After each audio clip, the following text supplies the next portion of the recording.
I think that's where passion is built. Definitely the car component is the factor. I work best in the car. Let's get you connected here to make sure you don't miss any of your calls. There's no reason why you can't build something great. I'm Paolo Abrera. Let's find out why they belong to the Ultimate Drive Club.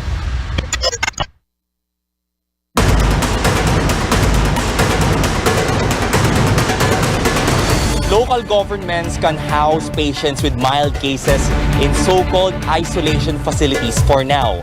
The pilots are doing their best to spot each and every resident. Kung makita ninyo sa aking paligid ay hindi pa rin humuhupa yung baha. Umabot yung level ng baha dito sa bubungang ito. Nagpapatuyo rin sila ng kanilang mga gamit. Rex Remitio, CNN Philippines.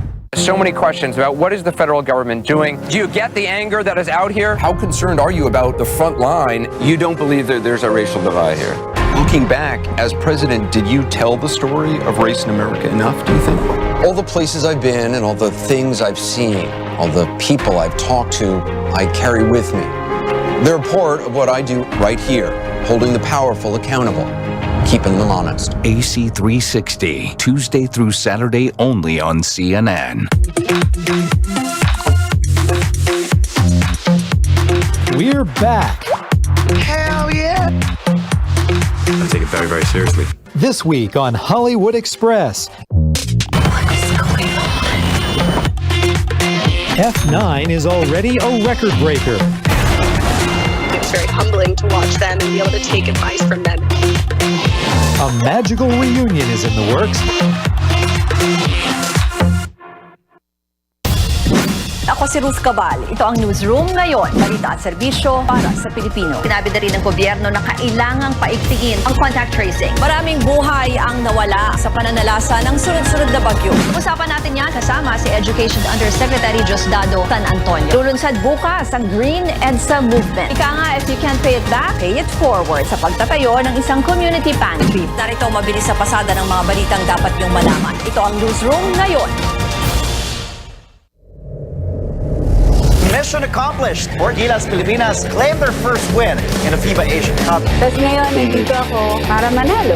Filipino pole vaulter EJ Obena, he just wrapped up a series of indoor pole vault competitions. A warm hero's welcome greeted a new breed of Filipino world champions. Pagdanganan is getting the inaugural Miss Golf Award.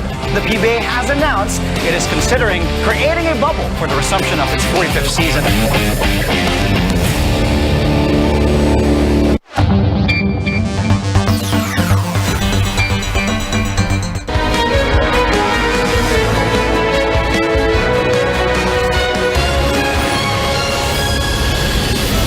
This is Newsnight, where we go above and beyond the headlines. I'm Pio Ontiveros. Tonight on the program, broadcaster Erwin Tulfo and Sara Duterte spokesperson Cristina Frasco among the 5 new people offered positions in the cabinet of President-elect Bongbong Marcos.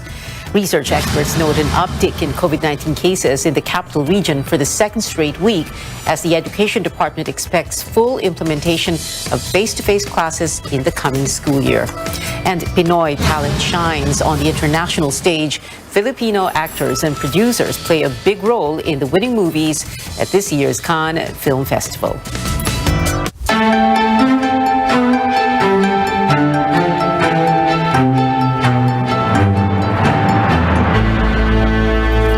Exactly a month before day one of a new administration under President-elect Bongbong Marcos, his team announces more key appointments in his cabinet. Our Chrissy Di Matulak joins us live from the Marcos headquarters in Mandaluyong City. Chrissy, give us a rundown of these nominations.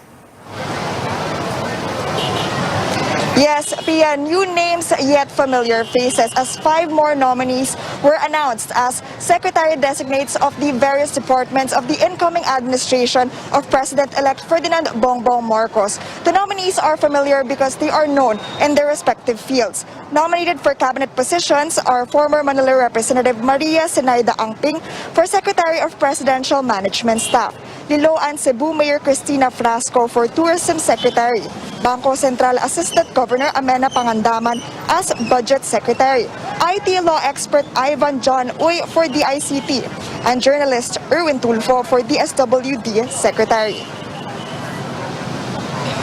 generally for their experience in public service and proven service records. On reports that Marcos asked President Rodrigo Duterte to be his next drug czar, Cruz Angeles says there were no formal offers given. But if the president would want the role, she says he would definitely be considered. Executive Secretary Salvador Medialdea previously said he isn't sure whether President Duterte is open to accepting a drug czar position in the next administration. Marcos is expected to announce more cabinet nominees in the following days. As for the inauguration of the president-elect, the Marcos camp said they were still in the process of making crucial decisions. Earlier in the day, ambassadors from the European Union, United Kingdom, France, and Singapore paid a courtesy visit to the president-elect and discussed plans to further strengthen ties with the Philippines. Back to you, Pia. Yeah, Chrissy, can you tell us more about what the discussions were like in President-elect Marcos's meetings with the ambassadors? Yes, Pia. The British ambassador first discussed to uphold maritime ties with the Philippines. We currently have a few British vessels in the region. We will build on that. Our carrier strike group will be back to this part of the world in 2023. And we'll continue to work with all partners interested in maintaining the international maritime law and UNCLOS and the 2016 arbitral award as we move forward in the years to come. The Singaporean envoy, meanwhile, said Singaporean businesses are keen on seeing reforms for the country to attract investors. The French ambassador, on the other hand, discussed plans to celebrate the Philippines' 75-year relations with France, while the EU ambassador discussed development cooperation, including support for the peace process in Mindanao, as well as trade, disaster prevention, rule of law, good governance, and human rights. Back to you, Pia. Chrissy Di Matulak there reporting from the Marcos headquarters in Mandaluyong. The Duterte administration's Build, Build, Build program will stay as a priority of incoming Public Works Secretary Manuel Bonoan. Bonoan says he will prioritize high-impact projects out of the more than 100 unfinished projects of the Duterte administration. He says he will also engage in public-private partnerships. These difficult times of financial problems, I think we have to be very selective so that we have the right projects that would rebound actually and have the impact, immediate impact to support our economic recovery. We will continue actually to look into the flooding problems particularly in growth centers, Metro Manila, Davao, Cebu, and other growth centers in the country. And look what immediately we can undertake to mitigate these flooding problems. This is one of the core functions also of the Department of Public Works and Highways. So certainly there have been master plans in the major river basin. Bonoan was Public Works Undersecretary during the Arroyo and Estrada administrations. He is now President and Chief Executive Officer of SMC Tollways. The outgoing and incoming teams under the Office of the Vice President are now preparing for transition talks. Vice President Leni Robredo has responded to Vice President-elect Sara Duterte's letter requesting for an initial meeting. In a letter, Duterte congratulated Robredo for her achievements as Vice President. She also sought a virtual discussion between their teams on protocols, policies, precedents, and other matters about the office. In response, Robredo also congratulated Duterte on her proclamation as the next Vice President. She said her team is ready to answer questions about the office and take all the necessary steps for a smooth transition. The Duterte administration's security cluster is hoping its successor will continue to prioritize the armed forces modernization. National Defense Public Affairs Chief Arsenio Andolong says the country needs more security assets, particularly for territorial defense. While in social services, officials believe addressing rising cases of teenage pregnancy should be a priority. Once a child gives birth to a baby, automatically wala siyang trabaho, magkakaroon na naman ng problema kung saan kukunin pagkain. So, ang program na to, and we are really asking the next administration to look into it because this will at least, if we could be able to minimize this problem, then we could cut the cycle of poverty. Unti-unti na natin lapitan yung tinatawag na credible defense posture natin, na kung saan na natin kayang patrolan talaga ang lahat ng dako ng Pilipinas. Halos nandun na tayo pero malayo pa. So yan ang pinaka-importanting programa na nais naming ilapit sa dadating na kalihim. Executive Secretary Salvador Medialdea reveals President Duterte is almost done packing his personal things in Malacanang. Medialdea says Mr. Duterte began packing months ago. So far, the transition teams for the outgoing and incoming administrations have met just once. For now, Medialdea says they're focusing on determining the venue for the inauguration. Medialdea heads the Duterte administration's transition team. Coming up on Newsnight, officials are preparing to repatriate Filipinos from Sri Lanka because of a crippling economic crisis in the South Asian country. Plus, Filipino talent shining bright once again at the prestigious Cannes Film Festival. Stay tuned to CNN Philippines.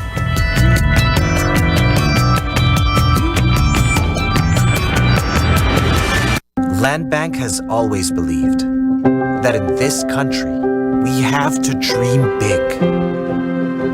And so we learned to build something out of nothing, improving the quality of life for our people so that we can keep in step with a brave new world and make our big dreams come true. Fried chicken? Timplang happy. Tocino? Timplang magandang gising. Inasal? Ito, medyo timplang umuusok. Galit-galitan. Spicy? Timplang hot na hot. With easy-to-cook Magnolia Chicken Timplados. Iba't ibang sarap ng chicken, kaya. Ikaw, anong Magnolia Chicken Timplados mo? Iba't ibang easy chicken sarap.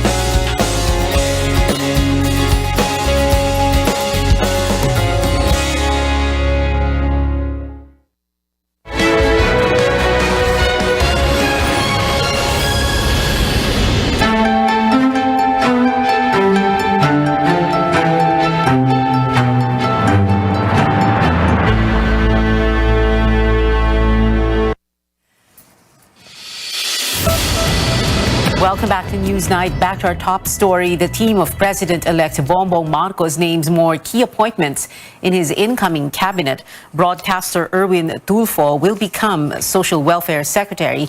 Tulfo vowed to work hard to address the needs of the poor. Tulfo is the younger brother of Senator-elect Raffy Tulfo.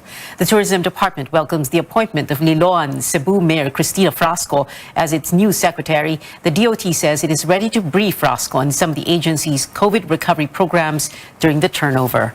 Bangko Sentral Assistant Governor Amena Pangandaman officially accepts the invitation to become the next Budget and Management Secretary. She pledged to craft responsive policies that will aid the country's pandemic recovery efforts. Other nominations include former Manila Representative Maria Zenaida Angping as Secretary of the Presidential Management Staff or PMS and IT law expert Ivan John Uy as DICT Chief. Senate Majority Leader Mig Zubiri reveals President-elect Bongbong Marcos sought help from him and House Majority Leader Martin Romualdez on crafting a legislative agenda ahead of his first State of the Nation address. Zubiri says the meeting happened during Marcos's proclamation last week. And we promised, we committed to him. And I told him, boss, maging SP man ako, hindi, tutulong pa rin ako, so I will help.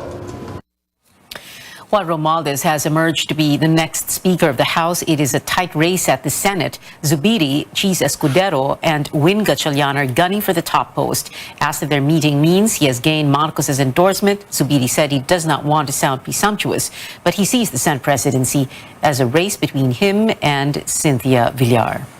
Alam mo, since it's a numbers game, grabe yung sniping, yung poaching, yung tawagan in the midnight hour. So, ang importante dyan, what I'm trying to do is trying to get a consensus from all. Eventually, mag-uupo po kami ni Ma'am Cynthia, mag-uusap po kami, and then we will see what is best for the supermajority.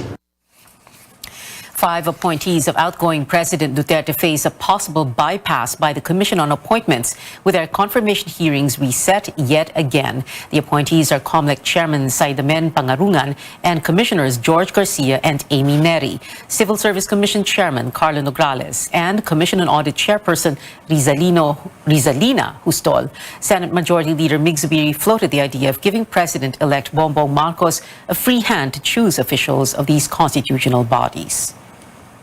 Many of my colleagues feel that maybe it is, or it should be, the choice of the new president, Madam Chair, particularly in the appointments of these constitutional officers. A position of 7 years, ibig sabihin, this new president, with a mandate of 31 million votes, will not even be able to appoint the head of the COA until even up to the last day of his term.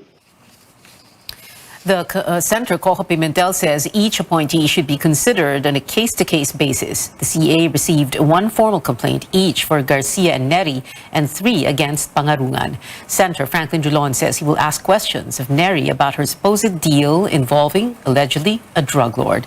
The committee tackling the nominations will meet again on Wednesday. If there is no action on their appointments, all 5 officials will have to step down on Friday, June 3rd, when the 18th Congress adjourns. COMELEC's Commissioner Garcia says he remains hopeful while others refuse to comment for now. In other news, the government is preparing to repatriate hundreds of Filipinos in Sri Lanka, a South Asian country now crippled by an economic crisis. Philippine officials say assistance is underway for their immediate needs and for those planning to come home. Our Tristan Adalo reports. Hundreds of Filipinos are now starting to feel the impact of the economic crisis in Sri Lanka. Some of them are struggling to make ends meet amid skyrocketing prices of basic commodities. The situation has sparked daily protests in the island nation as a South Asian country, for the first time in its history, has failed to pay its debts that fall due. The crisis is a combination of decades of financial mismanagement worsened by allegations of corruption, the COVID-19 pandemic, and the war in Ukraine. Close to 600 Filipinos are working and living in Sri Lanka. Daily po, mayroon pong nangyayari na protesta. Kaso nga lang, mayroon na pong tear gasan at saka yung pagbubomba po nila ng tubig. Pero malayo po sa aming tinitirhan, sir. The country is also low on food, fuel, and essential items like medicines, pushing prices of basic goods to an all-time high. Yung mga ibang rice, yung 100 rupees naging 200 rupees na po siya, sir. So yun. At tapos sa sugar, na 150, naging 300. Sa mga supermarket po dito is napupusan yung mga pagkain sa shelves. Tapos din po, yung sa mga gulay naman po, yung store ng gulay, ilan na lang po yung mga gulay. The Foreign Affairs Department says it is prepared to bring Filipinos home immediately. The Philippine Consulate in the capital Colombo and the Embassy in Dhaka in Bangladesh are closely monitoring the situation in Sri Lanka. Overseas Workers Welfare Administration Chief Hans Kakdak says the agency is preparing a list of those who want to be repatriated and possible financial assistance to those in need. And in the face of a record high debt because of the pandemic, what are the chances that the Philippines will go the way of Sri Lanka? Think tank Ibon Foundation says the path is highly unlikely for the country. An analyst adds Sri Lanka and the Philippines are on different directions in terms of economic growth. You add a factor of government mismanagement. So here we can probably take into account the alleged corruption and cronyism by the Rajapaksa administration. All of those things contributed to what is going on in that South Asian country. In terms of the likelihood of that happening in the Philippines, I think the chances are remote. Analysts say that the strong remittances from OFWs, the revenues from the BPO industry, and foreign investments can prevent a Sri Lanka-like scenario to happen in the Philippines. Tristan Odalo, CNN Philippines. Search and rescue efforts are still underway for 7 fishermen who went missing in Palawan. The Coast Guard says it is working double time with the armed forces to find the fishermen whose boat collided with a cargo vessel off Maracanao Island on Saturday. Coast Guard spokesperson Armand Balillo says they will also check neighboring coasts, while vessels in the area were advised to inform the PCG of possible sightings of the fishermen. Authorities are checking whether the fishing vessel had engine problems. A lawmaker is calling for a probe into the nearly 844 billion pesos worth of losses of the Social Security System, or SSS, last year. Senator Francis Tolentino filed a resolution to find out the financial standing of the insurance agency and whether it could continue providing benefits to its members. SSS President and CEO Michael Regino earlier explained the increase in net loss was because of changes in accounting standards. He said it does not impact the capability to give Social Security benefits. In COVID-19 headlines, the Octa Research Group sees a very slow rise in cases in Metro Manila. The average daily infections in the capital region from May 23 to 29 was 74, slightly up from 72 the week before, while the reproduction number, or the number of people a COVID-19 patient can infect, rose to 1.08 from 1.02%. Octa says it is still too early to determine whether the uptick will stop or continue in the coming weeks. As COVID-19 cases remain manageable, Education Chief Leonor Briones is pushing for full in-person classes next school year. But Briones adds it will still depend on the situation in respective areas. DepEd Undersecretary Diosdado San Antonio says blended learning will remain on the table.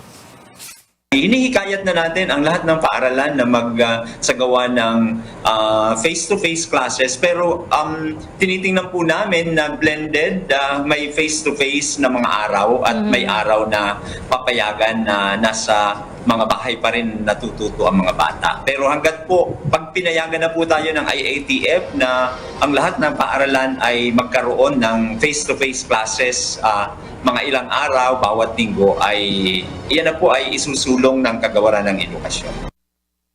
Around 73% of public schools have resumed face-to-face classes. News overseas now. U.S. President Joe Biden and First Lady Jill Biden visiting a grieving community for the second time in almost 2 weeks. Just 12 days ago, the Bidens were in the city of Buffalo in New York. This time, the two met with the victims' families in the U.S. state of Texas, where 21 people were brutally murdered by a gunman in an elementary school. CNN's Cole Higgins reports. President Joe Biden and First Lady Jill Biden arriving in Uvalde, Texas Sunday. First visiting Robb Elementary School, laying flowers at the memorial. Biden acting as consoler-in-chief, embracing the school's principal, before walking along the row of memorial wreaths from picture to picture of each of the 19 children and 2 teachers, 21 people in total who were gunned down inside the school. Texas Governor Greg Abbott also stopping by the memorial, an onlooker issuing a plea. Please, Governor Abbott, help Uvalde County! We need change! I hope that some politicians see this and try to meet in the middle and work together. The Bidens attending Mass as they do nearly every Sunday, but this time with the grieving parishioners of Uvalde's Sacred Heart Catholic Church. President Biden facing calls to action and chants of do something while leading Mass. You could tell he wasn't there for a photo op. He wasn't there for none of that. He was there for the people who were actually, the victims, the families. The Bidens spending about 3 hours meeting privately with survivors and victims' families at the Uvalde County Arena. It was really just all about my daughter. They were very gracious. They showed compassion. And that's all we were here for. You know what I'm saying? He listened to everything, and we listened to him. He shed some tears. We shed some tears. I'm Cole Higgins reporting. The U.S. Justice Department said it is conducting a review of law enforcement response during the mass shooting. Sports and entertainment stories coming up. The Celtics are headed to the NBA Finals for the first time in 12 years, while the Cannes Film Festival, a satirical film, brings home the Palme d'Or, including a Filipino actress. Stay tuned to CNN Philippines.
pandemic, serving others is the best. Sa pagtutulungan, patuloy ang ating laban sa buhay. Kaya dapat always healthy. With proper diet, exercise, and MX3 coffee mix to ignite my day. Hi guys! Lagi akong focused, active, at extraordinary. Because the most important things in life deserve nothing less. MX3 coffee mix, my choice.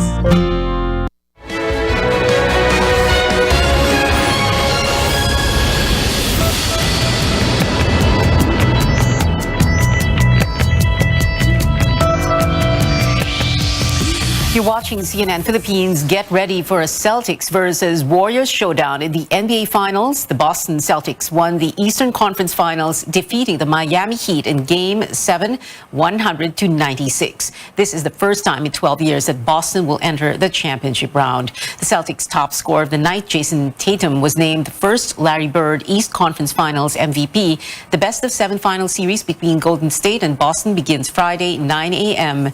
Philippine time. Well, for the first time in 2 years, the PBA is back in full swing with the return of the three-conference format. Season 47 opens with a doubleheader this June 5th at the Araneta Coliseum for the All-Filipino Conference. At 4:30 p.m., the Converge Fiber Xers will debut in the league, playing against the Rain or Shine Elasto Painters. At 6:30, Magnolia faces defending Philippine Cup champions TNT. Health and safety protocols will be observed, with Metro Manila still under Alert Level 1. Dahan-dahan namin nakikipagtulungan po kami sa IATF at sa ating medical experts kung pwede nang dahan-dahan tanggalin na yung antigen. Pero as of now, antigen every game day, ang mga teams, ang staff, ang mga referees, ganun din. The biggest priority is to get back to normal. And the only way we will get back to normal is to have 3 conferences. So balik tayo doon sa pinanggalingan natin. Before the games, the league will hand out honors to last season's top players in the 46th Leo Awards. Filipino-Canadian tennis star Leylah Fernandez earns a spot in the French Open quarterfinals for the first time. Fernandez defeated Amanda Anisimova of the U.S. in 3 sets, 6-3, 4-6, and 6-3. The 19-year-old will face Italy's Martina Trevisan in the next round, slated for tomorrow, Philippine time. Stephen Schrock of the Philippine Ascals will not be part of the action in the final round of the 2023 AFC Asian Cup qualifiers. Head coach Thomas Dooley told CNN Philippine Sports Desk the decision was based on Schrock's performance. Dooley also denied having personal issues with the veteran national team standout who began playing as captain in 2019. In football of Pacific Fitness, he's maybe the best player in here in the Philippines. Yes. But that doesn't mean, you know, you do the right thing on the field. Yeah. And with all that stuff, so I make a decision what's best for my team. When he wasn't there with the team, we had the biggest success and we played beautiful football. The final round matches tip off on June 8th. The Ascals were drawn with Yemen, Mongolia, and Palestine in Group B. Heading to France, the Cannes Film Festival has recognized much Pinoy talent this year. Filipino actress Dolly De Leon plays Abigail in The Triangle of Sadness. It won the Palme d'Or, which is given to the best film in the competition. The movie sees the super rich come together in a luxurious yacht and get stranded on an island. Dolly spoke about her character on CNN Philippines New Day last week. It takes a turn when, you know, the power of these people have is lost when they get stranded on an island because they don't know how to survive. Abigail, the character I play, she's the one who is very resourceful, self-sufficient, and she finds ways to help everybody survive. And because of that, they look up to her, they follow her, and she takes the lead, and she's the boss. Plan 75, a film co-produced by the Philippines, France, and Japan, earned the Camera d'Or, or Golden Camera Special Mention of the festival. 2 of the movie's producers and one of its actors are Filipinos. A co-producer spoke to CNN Philippines about the inclusion of a Pinoy character in the film. I guess anywhere in the world, there will be a Filipino caregiver. You know, so I guess the idea didn't come from me, to be honest. It was already written into the project, and then they asked. That's why they asked me to help them realize the role of Maria, to fix the role of Maria, to help Chia research a little bit about the migrant workers in and the caregivers in Tokyo. Plan 75 is the feature directorial debut of Japanese filmmaker Chi Hayakawa. An iconic action star made his biggest U.S. box office opening with a much-awaited sequel. CNN's David Daniel tells us the top 5 films last weekend. Being good just feels so good. The Bad Guys stayed in the top 5, making off with $4.6 million.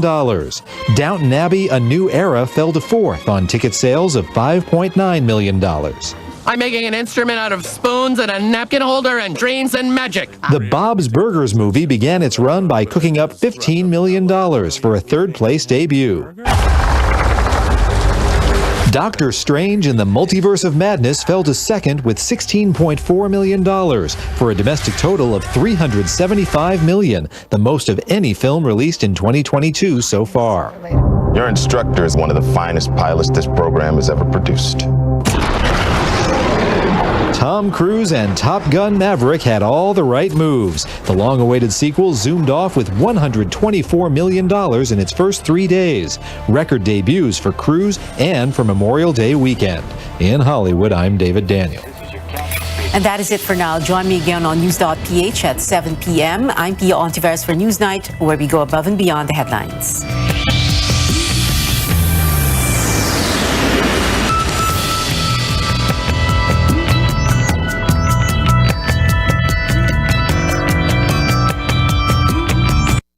This program is brought to you by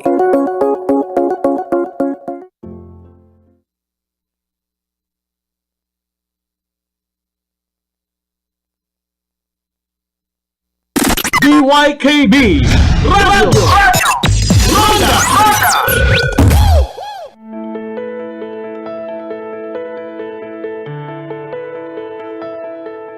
Have you ever felt like you wanted to scream and shout at someone over an argument or a disagreement? Have you thrown objects in the air or hit a wall in frustration? This emotion is called anger, and it is a perfectly normal feeling.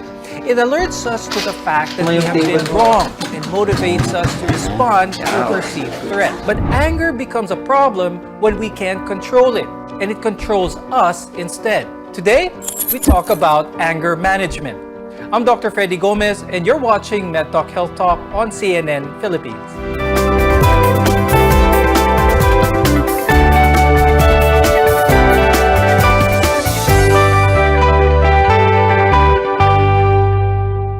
Our guests today will help us better understand what anger is and how to control it. Let's welcome our guests. Joining us is Dr. Ann Christine Guevara, who is a neurologist psychiatrist at Bernardo General Hospital and the Los Santos Medical Center. Also with us is Richtofen de Jesus. He's a psychologist from St. Luke's Medical Center, Global City, and the Los Santos Medical Center. Let's talk about what exactly is anger. It's an emotional state that varies in intensity, from mild irritation to intense fury and rage. And we often feel this when someone has perceptively wronged you. Dr. Tin, tell us more about what happens to the body when one feels angry. So with input, a person would perceive things through our senses, visual, smell, through the skin or what we feel, what we perceive as threat, that enters the brain as an input. It actually stimulates the emotional brain, which is particularly amygdala, which then stimulates the other parts of the brain, including the limbic system, which is the emotional brain, and the other parts of the brain, like the thinking brain. And all of these, when put together, causes responses. Now, the output can be seen externally, as in physical changes, and internally, it would present as internal changes in the different organs. Example, so physical changes would mean flushing of skin, prominence of the head and neck veins, facial grimacing. So kaya makikita mo talagang galit yung tao, clenched teeth, and the tense muscles. What hormones naman, Dr. Tin, do we release when we're shouting or screaming because of anger? Merong nag-activate, merong nagpapakalma. So the things, the hormones that activate And these include the adrenaline, noradrenaline, the cortisol. And these are the hormones that are released when we are angry. So kaya nagkakaroon ng adrenaline rush, no, fight or flight response. And the cortisol, in turn naman, no, it increases the usage of the sugar in the body. Kaya nagkakaroon tayo ng energy when we are angry. Anger doesn't exist in a vacuum, and when we're mad or angry, there are a host of other emotions that we experience in the process. Tofi, tell us naman more about this. When you talk about anger, it's already a result of several processes that are occurring in the mind. So for example, it will start always with frustration, meaning there is something that you are going for and that you are unfortunately unable to get it. So therefore, you start to get frustrated from it. Now, as you get frustrated, you now try to reflect back to yourself and try to identify, do you have any resources that will then help you cope up with that kind of frustration? For example, you're going to review your capacity, and then unfortunately, your capacity does not meet the requirements in order for you to cope up with the frustration, then it will also be added to the sense of helplessness. So frustration followed by the concept of helplessness will then allow you to feel the emotion of anger. So from there, as long as the frustration increases, the helplessness increases, your anger becomes bigger and bigger. And because of that, you are now going to react very angry towards the situation. How does anger differ from aggression? Anger is a mood, so it's internal. Aggression is when we then externalize the anger that we are feeling. So for example, if you feel that you are so mad, then that's just anger. But if you are already starting to get an object, throw it aside, or for example, unfortunately hurting other people or even yourself, that is how it becomes aggression. Now, there are different types of anger we should all be familiar with. Tofi, what are some examples of these, different types of anger? There is such a thing as a righteous anger, meaning there was really a situation that really frustrated you out of the blue, meaning you were unable to really see it coming. And then from there, you then give the reaction of anger itself. Now, this is the time wherein you really felt that you have been hurt, that you have been wronged, and that's why you're reacting that way. On the other hand, there is what we call disproportionate anger, meaning the stimulus itself that triggered it is very small and disproportional towards the reaction that you are giving. So it means that you're making a mountain out of a molehill. You're making a big deal out of a small situation. So that is when it becomes quite uncontrollable. Now, Dr. Tin, what are some of the most common types of anger na nararanasan ng mga tao? Some of the most common types of anger are behavioral anger. This is a reaction, no, when one physically reacts towards a feeling of anger that leads to violence and aggression, no? The other one is retaliatory anger or vengeful anger. Ito yung you want to get back as a response to that. For instance, when you had a conversation and you want to get back to that person, no? So it's a retaliation, kaya tinatawag na retaliatory anger. And there's this volatile anger, which seems to come out of nowhere, easily triggered, pero very volatile, kaya it comes down, no? A person comes down quickly as well. Assertive anger can be a healthy option for expressing anger. This type of anger allows a person to express what they're feeling in a calm, verbal manner. Tofi, please explain to us why this is the best type of anger that a person should practice. It means that you're just forcefully getting your point to the other person that you're communicating with. It is effective, number one, because you're defending yourself. It allows you to really value yourself as a person. It allows you to tell the other person, hey, we have some boundaries here. I have my own values. I have my own capacity, and you need to respect that. By being assertive, you're now telling the other person, I have a point as well. I have something to say as well. And from that, you can then raise whatever situation or whatever feeling you have within yourself. It's becoming expressive. There are also more dangerous and physical types of anger, such as behavioral, retaliatory, and volatile. Dr. Tin, could you explain what happens to the brain when we feel these three? Persons with these kinds of anger, it's really impaired, it's decreased. So the person cannot think clearly, it's very emotional, the judgment is also impaired, kaya things get out of hand, no? They cannot think clearly, and they do things and say things that they do not mean. And then all of a sudden, when mood shifts, no, they suddenly calm down. That's where the thinking part comes in. Mali pala yung ginawa ko. I was not able to manage my anger at that point. So that's how it goes, no? It's an impairment in the regulation of the connections in the brain, the thinking brain and the emotional brain. Now, anger is normal, but it can be detrimental to both your physical and emotional health when you lose control of it. More on this when we return. We're your connection to healthcare. You're watching MedTalk Health Talk.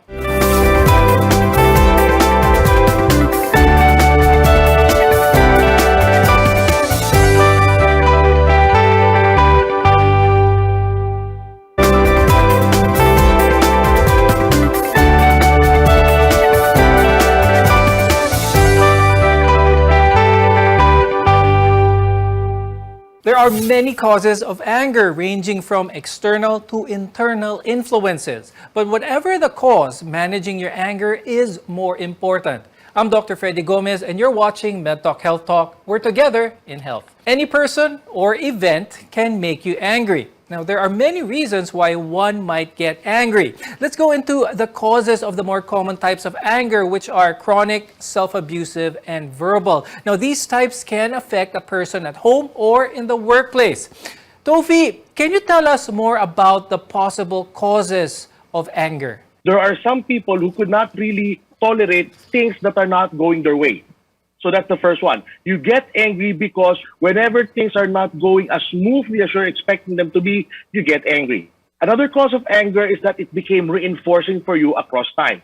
It meant that when you were getting angry, you got what you want. It means that whenever, for example, something frustrating comes to your way, you then start to get angry, and then the situation changes into your favor. Another cause of anger, of course, is genetics. If your parents are people who are quite angry, of course, then you will also have that situation wherein you can then see them and be modeled by them in the way that you are behaving as well. Another one is that you have low tolerances of your own incapabilities.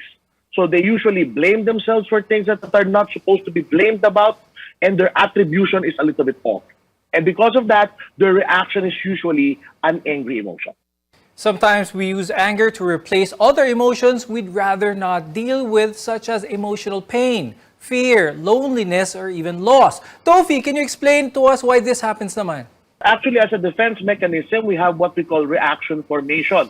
Reaction formation means that you're going to substitute a feeling, usually the opposite of what you are feeling right now, in order for you to defend your mind in terms of becoming stable. So, for example, let's say there is a loss that you have felt because of a loss of a loved one. The loss is then being converted into anger because handling the anger is a more viable option, so to speak, as compared to handling the loss.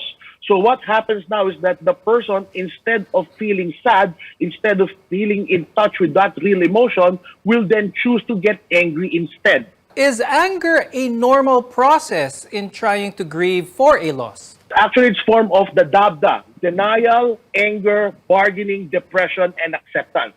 We really get angry in that part because having a loss is a frustrating situation.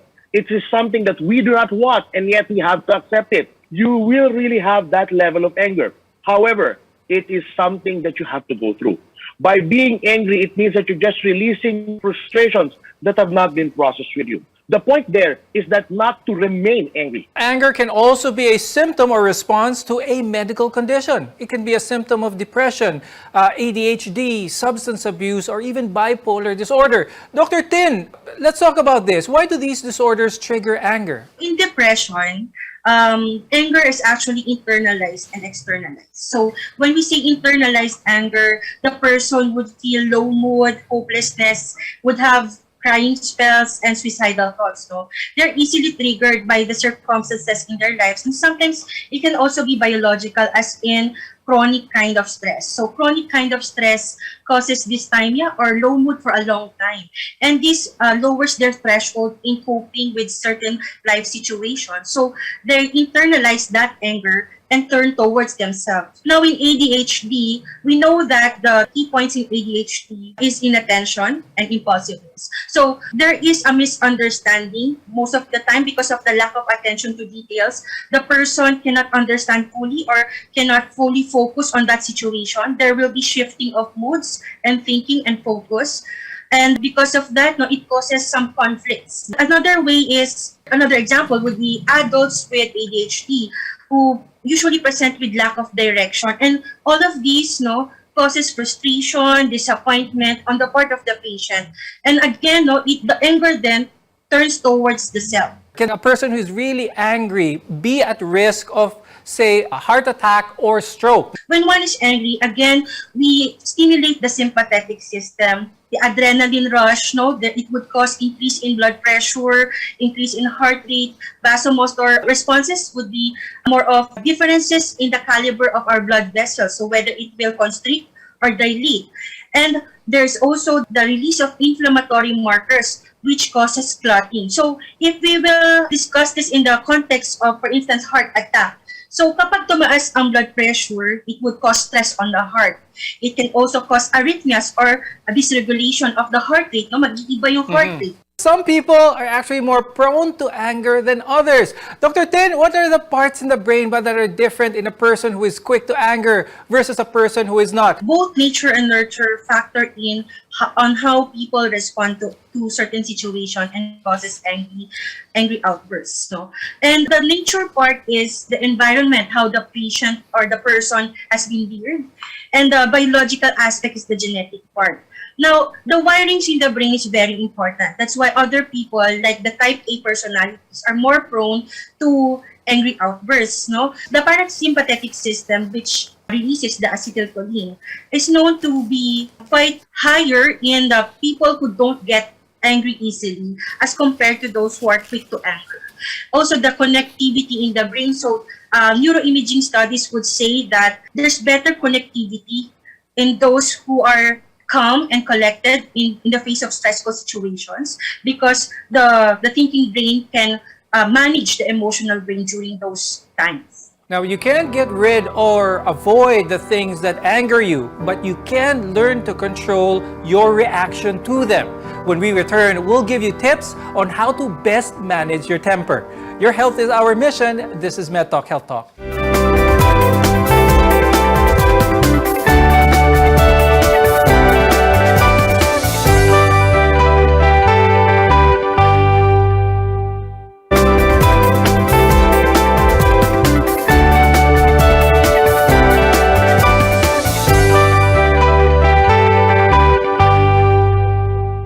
The goal of anger management is to reduce both your emotional feelings and the physiological arousal that anger causes. I'm Dr. Freddy Gomez, and you're watching MedTalk Health Talk, where your care comes first. Anger doesn't look the same for everyone, as all express it differently. Dr. Tin, can you give some tips on how we can keep anger at bay? Try to have breathing exercises. If you know that you're going into a stressful situation, like in the office work, try to do some meditation. Or when you're already in that stressful situation, try to pause for a while. And if you can, walk around first, let the emotions subside before you face the situation again, to avoid any untoward incidences. And then, of course, on the background, no, because we are preventive, we try to reinforce our thought processes so that when we face certain stressful situations, we're already ready to face them. So that would be trying to pause, trying to find out our triggers, and develop our better judgment. Tofi, what are some steps that our viewers can try at home to help manage their anger? In deep breathing, what you're trying to do there is to slow down the heart rate that you're having in order to tell your brain that your body is already calming down. Another factor there is for you to mimic a behavior that you are seeing. We are also asking our patients, for example, to count from 20 going down to 1. What we're doing there is we're slowing down the possible impulsivity that they are trying to manifest. So, for example, let's say something frustrating happened at home. You tell yourself, okay, I'll count myself from 20 to 1 first.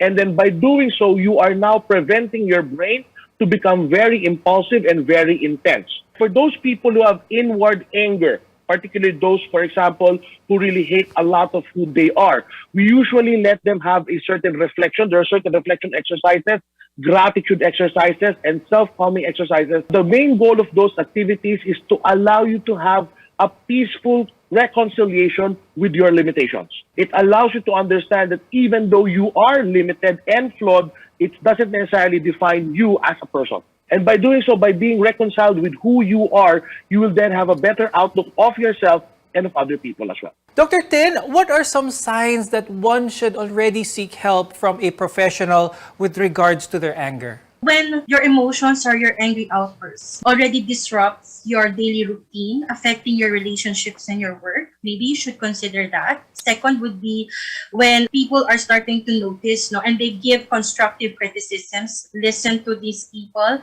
maybe you really need some help there. Then physical symptoms are being evident, You develop hypertension, for instance, Maybe you really need to address the underlying condition, which is having this emotional outbursts. And finally, if you started to physically harm or verbally harm yourself and others, maybe that's the time you should seek professional help. But for me, prevention is always the key. So when you feel that something is not quite right with how you feel, maybe it's best to consult to clarify things, to avoid diagnosing yourself, and the intervention is given early. Okay, and with that, Dr. Tin, do you have any final message for our viewers? When emotions really get high, the pandemic, the different limitations that we have on the daily basis, it's best to really sort our feelings, consult another person, express ourselves, and focus on the good things so that we could avoid getting angry. And Tofi, before we go, do you have any message for our viewers? Getting angry is just a momentary reaction. However, its consequences may be long-term. We need to understand that we should not sacrifice that moment for a very long-term effect that we will be suffering for a long time. We need to understand that regulation is the key. Anger is always there, but it can be controlled. Thank you very much, neurologist, psychiatrist, Dr. Ann Christine Guevara, and psychologist, Rick Tofen de Jesus. Maraming salamat sa inyo. We want to be your partner for a lifetime of good health. I'm Dr. Freddy Gomez, and this is MedTalk Health Talk on CNN Philippines.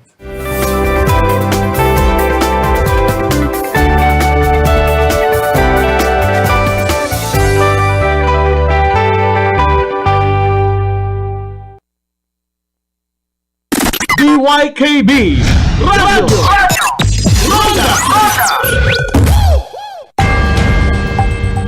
Let's get ready to rumble! DYKB Radio Ronda Bacolod 1404 kHz AM sa bago nga tunog